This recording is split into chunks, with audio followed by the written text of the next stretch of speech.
एकादशी का दिन रहे और शंकर जी के मंदिर में आप जल समर्पित करें तो 3 बार मुख से स्वधा स्वधा स्वधा या स्वधा स्तोत्र का पाठ, जिसमें 12 श्लोक 2-4 हैं। पैसा तो आ रहा है और घर में टिक नहीं रहा। डॉक्टर में, पुलिस में, एक्सीडेंट आदि में, कहीं गलत जगह पर, व्यसन में अगर पैसा जा रहा है, जुए में, मांसाहार, मदिरा पान, या कहीं आया पैसा आने में कमी नहीं, आ रहा है पर टिक नहीं रहा, रुक नहीं रहा। कोई मांगने आ गया, दे दिया, फिर वहां से अपने पास नहीं आ रहा, अपन कह रहे हैं भैया हमारा पैसा लौटा दो, नहीं आ रहा। तो महाराज शिव महापुराण की कथा कहती है एकादशी के दिन गंगा के जल में मात्र 7 बेलपत्री डालकर जो नंदीश्वर भगवान अर्थात जो शंकर जी के शिवलिंग के सामने नंदी होता है, उस नंदी के चरण पर गंगा का जल चढ़ाकर बेलपत्री शिव पर समर्पित कर देता है, उसके घर में रुपया रुकना चालू हो जाता है। फिर वो गलत जगह पर नहीं जाता, गलत स्थान पर वो धन जाएगा। एकादशी ने भगवान विष्णु से कहा, नाथ प्रभु वर दे दो, मृत्यु लोक में जो मनुष्य मेरा व्रत करेगा, चाहे जलचर, थलचर, वायुचर या सांसारिक मनुष्य, मेरा अगर एकादशी का व्रत करेगा, प्रभु उसके यहां धन धान्य वैभव सुख संपदा बढ़ेगी और उस जीवात्मा को नरक नहीं भोगना पड़ेगा, सीधे वैकुंठ का उसको वास मिलेगा। जब जीव आत्मा को लेकर चला जाएगा, यम के दूत जब बंदी बनाकर ले जा रहे होंगे उस जीवात्मा को, जिसके प्राण छूटे होंगे, यम के दूत जब बंदी बनाकर ले जा रहे होंगे, तब मुझे वर दो कि मैं इसका हाथ पकड़कर बेतन्नी से पार उतार कर सारे नरकों से निकालती हुई आपके धाम में लेकर आऊं। भगवान ने वर दे दिया, तथास्तु। हे एकादशी सुनो, मृत्यु लोक का मनुष्य अन्न का त्याग कर कर, क्योंकि अन्न में एकादशी के दिन पाप पुरुष रहता है, अन्न का त्याग कर कर एकादशी के दिन जो मनुष्य तुम्हारा व्रत धारण करेगा, उस व्रत को करेगा और उस व्रत को धारण करेगा, उसकी मनोकामना पूर्ण होकर वो मेरे ही धाम को जाएगा। ये तो हुआ एकादशी के जन्म की कथा। बहुत ध्यान देना शिव महापुराण की इस पितृ शांति शिव महापुराण को जो आप सुन रहे हो नैमिषारण्य से, बहुत ध्यान से सुनो। पितृ दोष है, इसके लक्षण क्या? घर में अशांति होना, घर में 4-5 लोग रह रहे हैं, जरा जरा सी बात में क्लेश हो, समझ लो पितृदोष है। पितृदोष, 1 रुपया कमा कर लाओ, 1.25 रुपए खर्च हो, खूब पैसा आए हाथ में दिखे ही नहीं, समझ लेना पितृदोष। 4 दिन दुकान अच्छी चले, बाकी के समय बैठना पड़े, समझ लेना पितृदोष। घर में बच्चे चिड़चिड़े हो जाएं, गलत संगति में डूब जाएं, समझ लो चिड़चिड़ हो रहे हैं, पितृदोष। घर के बच्चे माता पिता का आदर ना करें, सम्मान ना करें, तेज आवाज में बात करें, समझ लो पितृदोष। पितृदोष मालूम पड़े। और इतने से भी अगर आप नहीं समझ सकते, परिवार का कोई एक व्यक्ति जब जब भोजन करने बैठे तब तब उसकी थाली में बाल आए, भले वो होटल में खाए तो भी बाल आ जाए, वो कहीं खाना खा रहा है तो बाल आ जाए। 8-15 दिन में, 4 दिन में, 3 दिन में, 2 दिन में, 6 दिन में आपकी थाली के भोजन में अगर बाल निकल रहा है, केश निकल रहा है, समझ लेना कि पितृ आपसे कुछ मांग रहे हैं, पितृ आपसे कुछ चाहते हैं। क्योंकि पितृ बोलते नहीं आता, केवल घर का व्यक्ति जब भोजन करने बैठेगा, सब अच्छे से बनाया, सब अच्छे से करा, फिर भी थाली में अगर बाल निकल रहा है। और कोई व्यक्ति ऐसा होता है जिसकी थाली में बार बार बाल आता है, वो कितने ही केले, पत्नी को भी कह दिया, परिवार को भी कह दिया, तो भी वो होटल में खाएगा तो बाल आ जाएगा, अचानक आ जाएगा, भले पानी पिएगा तो आ जाएगा, कुछ खाएगा तो बाल आएगा। 8 दिन में, 15 दिन में, 6 दिन में उसके भोजन में बाल आएगा ही आएगा। समझ लो पितृ कुछ कहना चाहता, पितृ कुछ बताना चाहता, कुछ वर्णन करना चाहता। घर में अगर आप उससे भी नहीं समझ सकते तो घर में बैठे बैठे एकदम गंध आने लगे, 8 दिन में, 4 दिन में, 6 दिन में, ना जाने कौन सी गंध की बदबू सी आ रही, कोई गंध आ रही, कोई सुगंध सी आ रही, कोई गंध सी आ रही, समझ लो पितृ की छाया पड़ रही है, पितृ कुछ मांग रहा है। 8 दिन में, 15 दिन में कोई भी अगर आपको नहीं आएगा तो कोई दूसरा कहेगा आज घर में ऐसी गंध क्यों आ रही है, कोई आकर कह देगा गंध क्यों आ रही है, उसका मतलब है पितृ आपसे कुछ मांग रहा है, कुछ कहना चाहता है, कुछ मत करो। अगर ज्यादा लगता है कि हमारे घर में पितृदोष है, पैसे नहीं आ रहे, लक्ष्मी नहीं टिक रही, पीपल के पत्ते पर श्राद्ध पक्ष की एकादशी के दिन और द्वादशी के दिन पीपल के पत्ते पर शहद की 7 बिंदियां लगा दीजिए, उसी पर चंदन लगा दीजिए, 7 आखे चावल, सफेद चावल उस पर रख दीजिए, एक जौ, थोड़ी थोड़ी काली तिल उस पर रख दीजिए, अपने पूर्वजों का नाम लेकर, पितरों का स्मरण कर कर, गोत्र बोलकर, नाम बोलकर बहते हुए पानी में उस पत्ते को छोड़ दीजिए।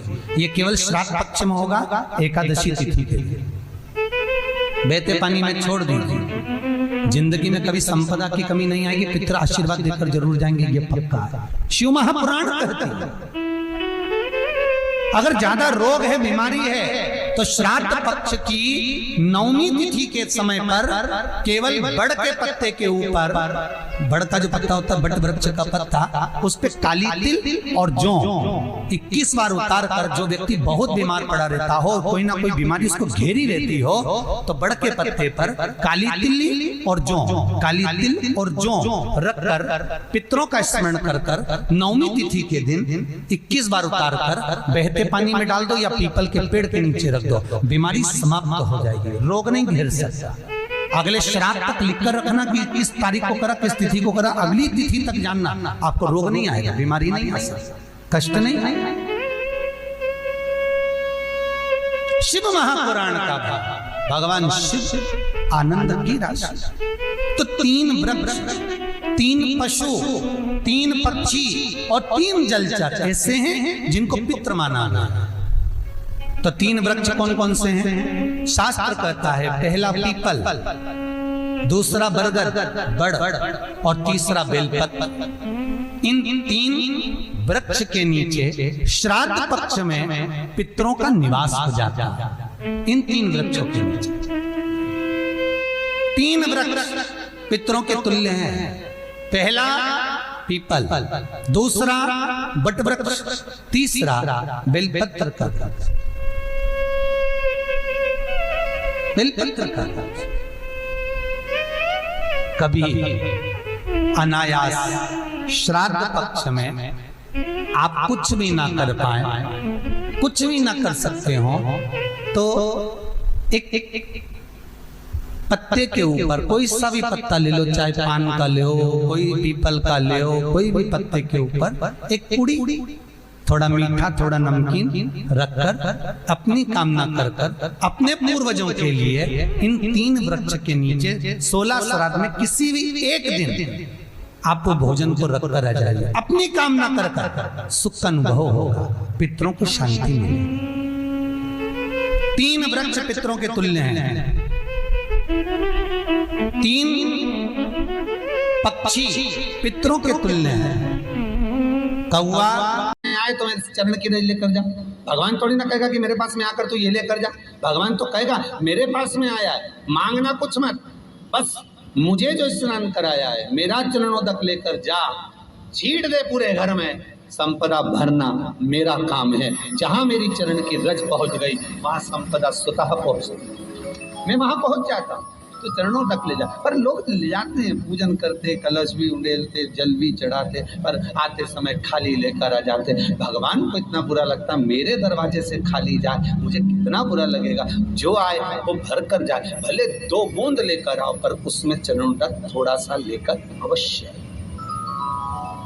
हमारी माताएं बड़ी प्रेम से कहती हैं, आप लोगों के मन में भी ये बात जरूर होगा, जितने लोग टीवी पर कथा सुन रहे हो, फेसबुक यूट्यूब पर श्रवण कर रहे हो, आपने भी सुना होगा, घर की जो माताएं होती है, कभी भी घर का रसोई घर का बर्तन जिसमें सब्जी बनाई है, 50 लोग अगर जिम नहीं आ रहे हैं और कह दिया आज का निमंत्रण है, 50 लोगों का पार्टी है, ये है वो है, सुहागिल है या ब्राह्मण भोज है, तो वो जो खीर का पात्र होगा, जो बर्तन होगा, जो सब्जी का पात्र होगा, माँ उसको खाली जल्दी नहीं करती है। भले उसमें सब्जी थोड़ी ना थोड़ी पड़ी रहने देगी, जब तक सब जिम कर नहीं चले जाएंगे तब तक उसमें पटक कर रखेगी। क्यों? क्योंकि उसमें उसकी बरकत है। उसी तरह जल चढ़ाने के बाद हम जब लेकर आते हैं पात्र के अंदर, ये उसमें उसकी बरकत है। गर्ग संहिता में दूसरी चीज कही, उसको भी समझ लीजिए। गर्ग संहिता में कहा गया, जब आप घर से जल लेकर जाते हो भरकर, तो ये सृष्टि की जितनी नदियां हैं, पृथ्वी पर जितनी नदियां विद्यमान हैं, जितने तालाब, जितने सरोवर, जितने कुंड, जितने विराजमान हैं, उन सारे तीर्थों का जल जब आप घर से लेकर निकलते हो तो वो तीर्थ का संपूर्ण जल आपके कलश में आ जाता है।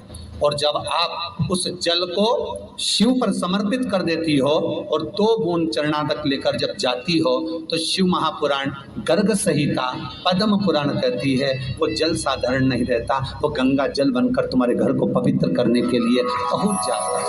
वो पवित्र गंगा जल बन, उसको लेकर प्रवेश कर, उसको लेकर पहुंच। 3 तरह का जल शिव को समर्पित होता है और वो तीनों तरह के जल का अलग अलग भाव है महाराज। पहला जल सादा, घर से पानी लेकर गए, जल लेकर गए, शंकर को चढ़ाया, वो हमने घर का अपना एड्रेस बता दिया, भगवान शिव को जल चढ़ाकर अपने आनंद के लिए शंकर से कुछ प्राप्त कर लिया। दूसरा जल, जल के कलश में थोड़ा सा इत्र डालकर शंकर को जब समर्पित करते हैं, तो महाराज घर में अगर कोई व्यक्ति बहुत रोगीला है, बहुत रोगीला, एक शिव महापुराण में, स्कंद पुराण में, नर्मदा पुराण में, भविष्य पुराण में, अग्नि पुराण में, नारद पुराण में, बरहा पुराण में, वामन पुराण में जितनी चीजें लिखी गई है, एक एक प्रैक्टिकल कर देखो। तो शिव महापुराण, स्कंद पुराण का ये भाव याद करिए कि 1 लोटे पानी में इत्र मिलाकर, जल में इत्र मिलाकर, बहुत रोगीला व्यक्ति, बहुत बीमार व्यक्ति है, 1 लोटा पानी उसका हाथ का स्पर्श कराकर शंकर को चढ़ाना प्रारंभ कर दीजिए। महाराज केवल 5 या 7 दिन चढ़ाओ और वो 7 दिन के बाद में उस बीमार व्यक्ति का क्रम देखिए कि उसमें कितना आराम लगा है। औषधि दवाई काम करना प्रारंभ करी कि ना करी। केवल इत्र समर्पित, इत्र का जल। तो पहला जल सादा, दूसरा जल है इत्र का, और महाराज तीसरा जल जो शिव महापुराण के अंतर्गत कहा गया है, बेल पत्र का जल।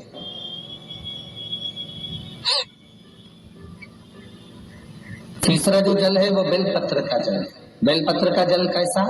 तो महाराज शिव महापुराण की कथा कहती है कि जल के पात्र में एक बेलपत्र अंदर डालकर उस जल के पात्र को ले जाकर शिव को समर्पित करना, अर्थात अपनी मन की कामना भगवान शंकर से कह देना, केवल बेलपत्र के माध्यम, बोलना नहीं हमको कुछ, हमें कुछ कहना नहीं है। 3 तरह का जल का जो व्याख्यान वर्णन किया गया, एक सादा जल जो भगवान को कहा, आपने अपना एड्रेस बता दिया, आपने अपने मन का भाव बता दिया। इत्र का जो जल चढ़ाया गया वो केवल रोग मुक्ति के लिए चढ़ाया गया। और तीसरा बेलपत्र, अगर उस जल में एक बेलपत्र भी पड़ी हुई है और वो बेलपत्र पड़ा हुआ जल आप जिस भाव से चढ़ा रहे हो, जिस कामना से चढ़ा रहे हो, शंकर वो कामना आपकी पूर्ण कर दे। उनके लिए ये कथा कर रही है। पितरों की 3 बेटियां, तीनों से गलती हो गई।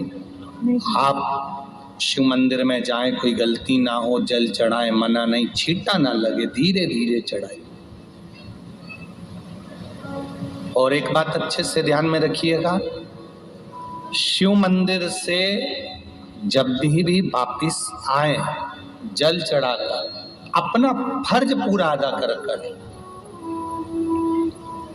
फर्ज से मतलब जब शिव मंदिर से वापिस आए, जो पत्ती, बेलपत्री, फूल शिवजी पे चढ़े थे वो नीचे शिवलिंग पे से नीचे गिर गए हो। एक शिवलिंग रखा है, लाना मिट्टी वाला, लाइए जरा। में कथा चल रही, थोड़ा ध्यान से सुन। तो आप लोग जो पशुपति व्रत कर रहे हो या कोई भी उपवास करते हो, कई लोग कहते हैं हमने करा नहीं हुआ, क्यों नहीं हुआ, उसमें हमारी गलतियों को हमें चाहिए।